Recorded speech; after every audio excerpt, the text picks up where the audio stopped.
അധ്യായം 41. മരണം. മരണമേ, തൻ്റെ സമ്പത്തിൻ്റെ മധ്യേ സമാധാനപൂർവ്വം ജീവിക്കുന്നവന്, അല്ലില്ലാതെ എല്ലാ ഐശ്വര്യങ്ങളുമുള്ളവന്, രുചികരമായ വിഭവങ്ങൾ ആസ്വദിക്കാൻ ആരോഗ്യമുള്ളവന് നിന്നെപ്പറ്റി ഓർക്കുന്നത് എത്രയോ അരോചകമാണ്. മരണമേ, ദരിദ്രനും ശക്തി ക്ഷയിച്ചവനും വൃദ്ധനും അല്ലൽ നിറഞ്ഞവനും സഹിഷ്ണുത നഷ്ടപ്പെട്ട് സദാ നീരസം പ്രകടിപ്പിക്കുന്നവനും നിന്റെ വിധി എത്രയോ സ്വാഗതാർഹം. മരണവിധിയെ ഭയപ്പെടേണ്ട. നിന്റെ മുൻകാല ജീവിതത്തെയും ജീവിതാന്ത്യത്തെയും ഓർക്കുക.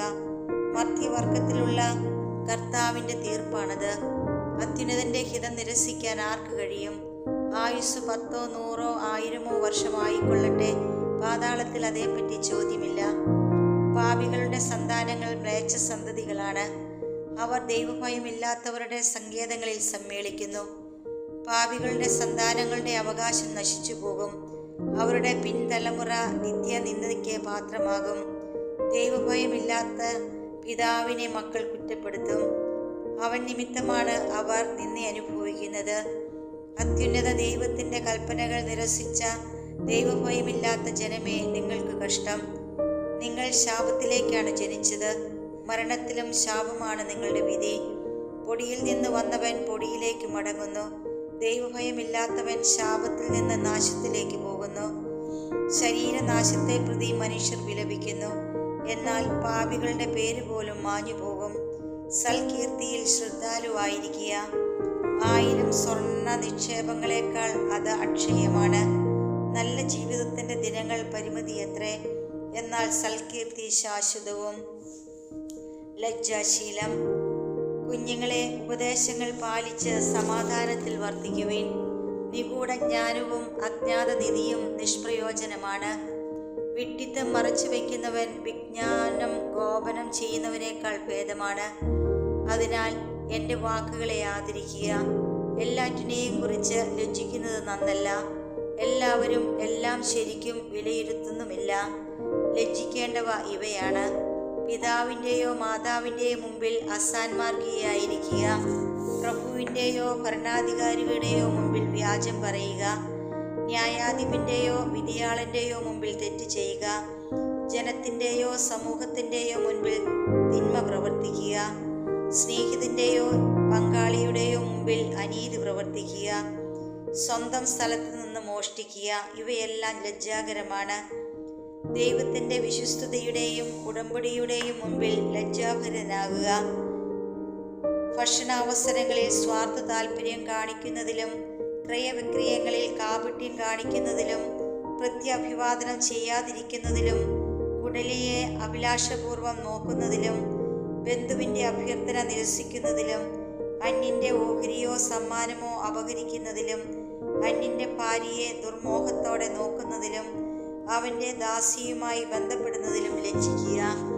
അവളുടെ കിടക്കയെ സമീപിക്കരുത്. സ്നേഹിതന്മാരുടെ മുൻപാകെ നടത്തിയ വഷളായ സംസാരത്തിൻ്റെ പേരിൽ ലജ്ജിക്കുക. ദാനം ചെയ്തിട്ട് കൊട്ടിഘോഷിക്കാതിരിക്കുക. പരദൂഷണം ആവർത്തിക്കുന്നതിലും രഹസ്യം വെളിപ്പെടുത്തുന്നതിലും ലജ്ജിക്കുക. അപ്പോൾ ഉചിതമായ ലജ്ജയായിരിക്കും നിൻ്റേത്. എല്ലാവരും നിന്നെ ഇഷ്ടപ്പെടുകയും ചെയ്യും.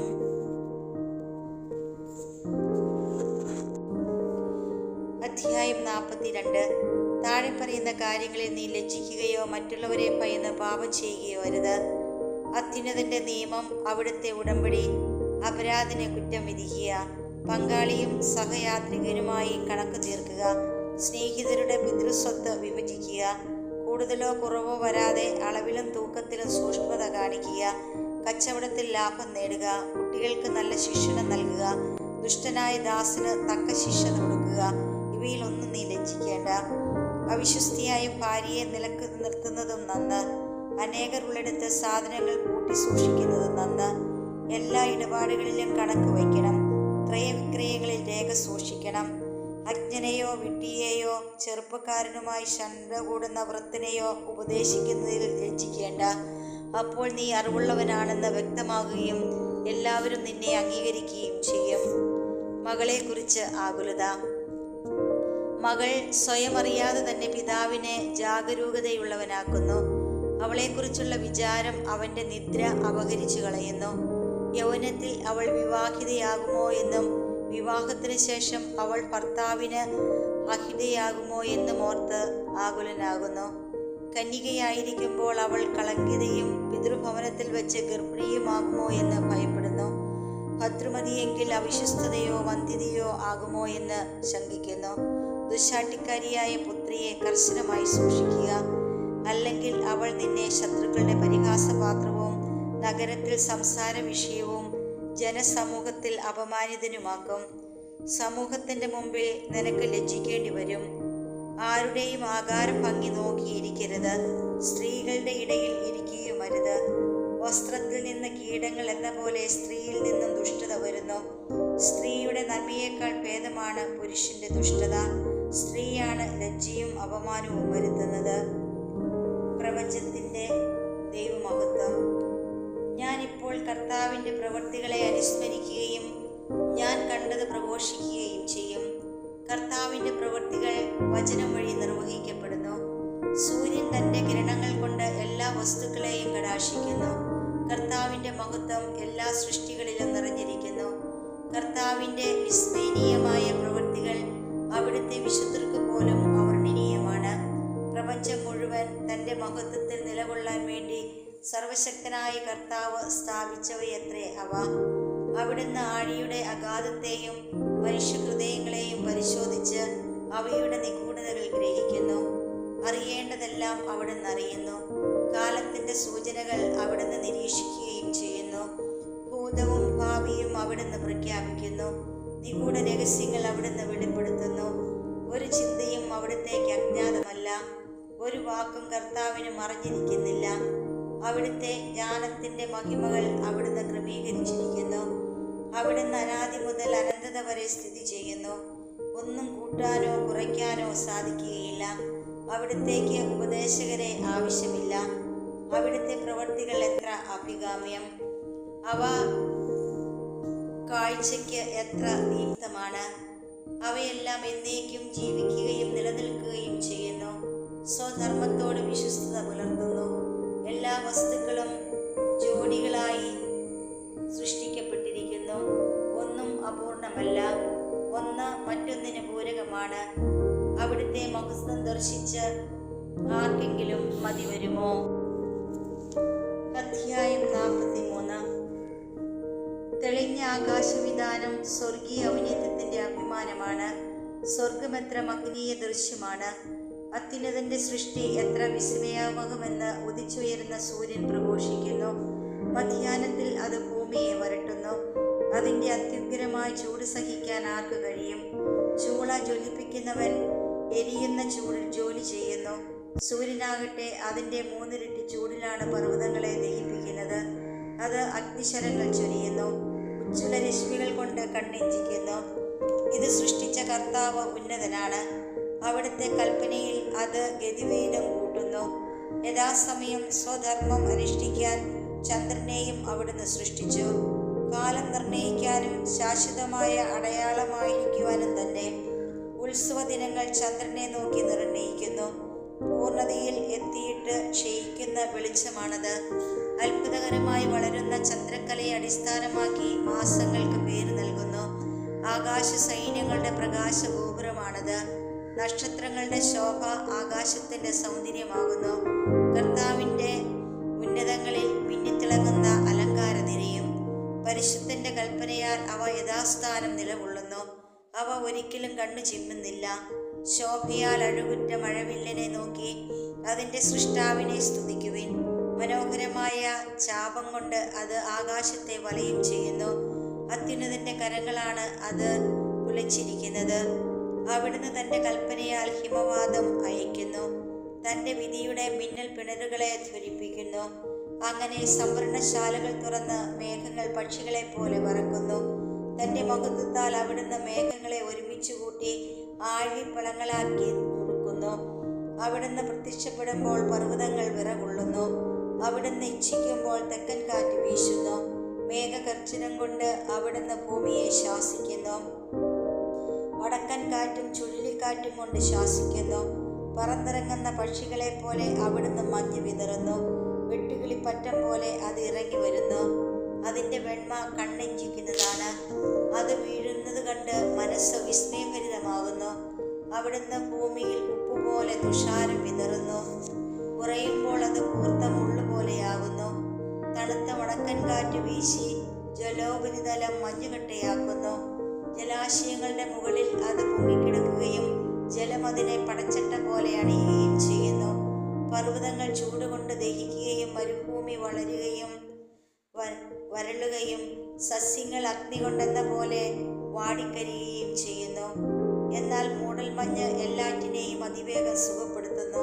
മഞ്ഞ് പ്രത്യക്ഷമാകുമ്പോൾ ചൂട് ശമിച്ച് ഉന്മേഷമുണ്ടാക്കുന്നു. അത്യാഘാതത്തെ നിശ്ചലമാക്കി അതിൽ ദ്വീപുകൾ സൃഷ്ടിച്ചത് അവിടുത്തെ നിശ്ചയമാണ്. സമുദ്ര സഞ്ചാരികൾ അതിലെ അപകടങ്ങളെപ്പറ്റി സംസാരിക്കുന്നു. നാം അത് കേട്ട് വിസ്മയിക്കുന്നു. അസാധാരണവും അത്ഭുതകരവുമായ സൃഷ്ടികൾ അതിലുണ്ട്. എല്ലാത്തരം ജീവജാലങ്ങളും അതികായങ്ങളുമായ സത്വങ്ങളും അതിലുണ്ട്. സ്വന്തം ശക്തിയാൽ അവിടുന്ന് ലക്ഷ്യം പ്രാപിക്കുന്നു. അവിടുത്തെ വചനത്താൽ എല്ലാം നിശ്ചിത മാർഗത്തിൽ ചരിക്കുന്നു. എത്ര പറഞ്ഞാലും മുഴുവനാക്കാനാകില്ല. എല്ലാറ്റിൻ്റെയും സാരം ഇതാണ്: അവിടുന്നാണ് സർവസ്വവും. അവിടുത്തെ പ്രകീർത്തിക്കാൻ എവിടെ നിന്നാണ് നമുക്ക് ശക്തി ലഭിക്കുക? എല്ലാ ശക്തികളെയേക്കാൾ അവിടുന്ന് ഉന്നതനാണ്. കർത്താവ് ഭയവും ഭക്തിയും ജനിപ്പിക്കുന്നു. അവിടുന്ന് അത്യുന്നതനും അവിടുത്തെ ശക്തി അത്ഭുതകരവുമാണ്. എല്ലാ കഴിവും ഉപയോഗിച്ച് കർത്താവിനെ സ്തുതിക്കുവിൻ. അവിടുന്ന് അതിനും ഉപരിയാണ്. സർവശക്തിയോടും കൂടെ അവിടുത്തെ പുകഴ്ത്തുവിൻ. തളർന്നു പോകരുത്. എത്ര പുകഴ്ത്തിയാലും പരിധിയിലെത്തുകയില്ല. ആരവിടുത്തെ കണ്ടിട്ടുണ്ട്? ആർക്ക് അവിടുത്തെ വർണ്ണിക്കാൻ കഴിയും? ആർക്ക് അവിടുത്തെ വേണ്ട വിധം പുകഴ്ത്താൻ കഴിയും? ഇവയേക്കാൾ മഹത്തായ നിരവധി കാര്യങ്ങൾ നമുക്ക് അജ്ഞാതമായി വർത്തിക്കുന്നു. അവിടുത്തെ ഏതാനും സൃഷ്ടികൾ മാത്രമേ നാം ദർശിച്ചിട്ടുള്ളൂ. എല്ലാം സൃഷ്ടിച്ചത് കർത്താവാണ്. തൻ്റെ ഭക്തർക്ക് അവിടുന്ന് ജ്ഞാനം പ്രദാനം ചെയ്യുന്നു.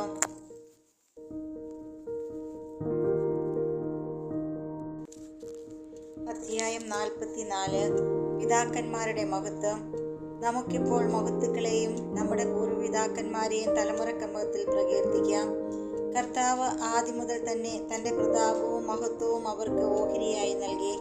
രാജാക്കന്മാരും കീർത്തിയുറ്റ ബലാശാലികളും ജ്ഞാനത്താൽ ഉപദേശം നൽകിയവരും പ്രവാചകന്മാരും അവരുടെ ഇടയിലുണ്ടായിരുന്നു. ആലോചനകളാലും നിയമപരിജ്ഞാനത്താലും ജനത്തിന് നേതൃത്വം കൊടുത്തവരും വിവേകപൂർവമായ ഉപദേശം നൽകിയവരും അക്കൂട്ടത്തിലുണ്ടായിരുന്നു. ചിലർ സംഗീതജ്ഞന്മാരും കവികളുമായിരുന്നു. വിഭവസമൃദ്ധിയുള്ളവരും സ്വവസതികളിൽ സമാധാനപൂർവ്വം വസിച്ചവരുമാണ് ചിലർ. ഇവർ തങ്ങളുടെ തലമുറകളിൽ ബഹുമാനിതരും കാലത്തിൻ്റെ മഹിമയുമായിരുന്നു. ജനങ്ങൾ പ്രകീർത്തിച്ച പ്രസിദ്ധരാണ് ചിലർ. സ്മരണ അവശേഷിപ്പിക്കാതെ മാഞ്ഞുപോയവരുമുണ്ട്. ജീവിക്കുകയോ ജനിക്കുക പോലുമോ ചെയ്തില്ലെന്ന് തോന്നുമാറ് അവർ മൺമറഞ്ഞു. അവരുടെ മക്കളും അങ്ങനെ തന്നെ. എന്നാൽ അവർ കാരുണ്യമുള്ളവരായിരുന്നു. അവരുടെ സൽപ്രവൃത്തികൾ വിസ്മരിക്കപ്പെട്ടിട്ടില്ല. അവരുടെ ഐശ്വര്യം അവരുടെ പിൻഗാമികളിലും അവരുടെ അവകാശം മക്കളുടെ മക്കളിലും നിലനിൽക്കും. അവരുടെ സന്തതികൾ ഉടമ്പടികൾ പാലിക്കും. അവരുടെ മക്കളും അവയ്ക്ക് വേണ്ടി നിലകൊള്ളും. അവരുടെ ഭാവി തലമുറകൾ എന്നേക്കും നിലനിൽക്കും. അവരുടെ പ്രതാപം മാഞ്ഞു പോവുകയില്ല. അവർ സമാധാനത്തിൽ സംസ്കരിക്കപ്പെട്ടു. അവരുടെ പേര് തലമുറകൾ തോറും നിലനിൽക്കും. അവരുടെ വിജ്ഞാനം ജനതകൾ പ്രഘോഷിക്കും. സമൂഹം അവരെ പ്രകീർത്തിക്കുകയും ചെയ്യും. ഹെനോക്ക് കർത്താവിനെ പ്രീതിപ്പെടുത്തി. അവൻ ഉന്നതത്തിലേക്ക് സമൂഹിക്കപ്പെട്ടു. എല്ലാ തലമുറകൾക്കും അവൻ അനുതാപത്തിൻ്റെ മാതൃകയാണ്. നോഹ തികഞ്ഞ നീതിമാനായിരുന്നു. വിനാശത്തിൻ്റെ നാളിൽ ഒഴിവാക്കപ്പെട്ട മുളയായിരുന്നു അവൻ. അങ്ങനെ ജലപ്രളയത്തിന് ശേഷം ഭൂമിയിൽ ഒരു ഭാഗം നിലനിന്നു. മർത്യകുലം ജലപ്രളയത്താൽ നശിപ്പിക്കപ്പെടുകയില്ലെന്ന നിത്യമായ ഉടമ്പടി അവനുമായി ചെയ്യപ്പെട്ടു. അബ്രാഹം, ഇസഹാക്ക്, യാക്കോബ്. അനേക ജനതകളുടെ പൂർവ്വപിതാവായിരുന്നു അബ്രാഹം. മഹത്വത്തിൽ അവന് സമാനമായി ആരുമില്ല. അവൻ അത്യുന്നതൻ്റെ നിയമം പാലിക്കുകയും അവിടുന്ന് അവനുമായി ഉടമ്പടിയിൽ ഏർപ്പെടുകയും ചെയ്തു. അവൻ സ്വശരീരത്തിൽ ഉടമ്പടിയുടെ മുദ്ര പതിച്ചു. പരീക്ഷിക്കപ്പെട്ടപ്പോൾ അവൻ വിശ്വസ്തത തെളിയിച്ചു. അതിനാൽ അവൻ്റെ സന്തതി വഴി ജനതകൾ അനുഗ്രഹിക്കപ്പെടുമെന്ന് കർത്താവ് അവനോട് ശപഥം ചെയ്തു. ഭൂമിയിലെ മണൽത്തരി പോലെ അവനെ വർദ്ധിപ്പിക്കുമെന്നും അവൻ്റെ സന്തതി ആകാശത്തിലെ നക്ഷത്രങ്ങൾ പോലെ പെരുകുമെന്നും അവർ സമുദ്രം മുതൽ സമുദ്രം വരെയും മഹാനദി മുതൽ ഭൂമിയുടെ അതിർത്തികൾ വരെയും അവകാശമാക്കാൻ ഇടവരുത്തുമെന്നും അവന് വാഗ്ദാനം ലഭിച്ചു. ഇസഹാക്കിനും പിതാവായ അബ്രാഹാം മൂലം അതേ വാഗ്ദാനം നൽകപ്പെട്ടു. എല്ലാ മനുഷ്യർക്കും വേണ്ടിയുള്ള അനുഗ്രഹവും ഉടമ്പടിയും യാക്കോബിന്റെ ശിരസിൽ അവിടുന്ന് വച്ചു. അവിടുന്ന് അവനെ അംഗീകരിച്ച് പൈതൃക അവകാശം നൽകി. അവിടുന്ന് ഓഹരി നിശ്ചയിച്ച് അത് 12 ഗോത്രങ്ങൾക്കായി ഭാഗിച്ചു കൊടുത്തു.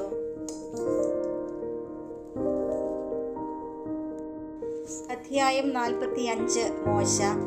യാക്കോബിന്റെ സന്തതികളിൽ നിന്നും കാരുണ്യവാനായ ഒരുവനെ കർത്താവ് ഉയർത്തി. അവൻ ജനത്തിന് സുസമ്മതനായി. ദൈവത്തിൻ്റെയും മനുഷ്യരുടെയും പ്രീതിക്ക് അവൻ പാത്രമായി. അവനത്രേ ഭാഗ്യസ്മരണാർഹനായ മോശ.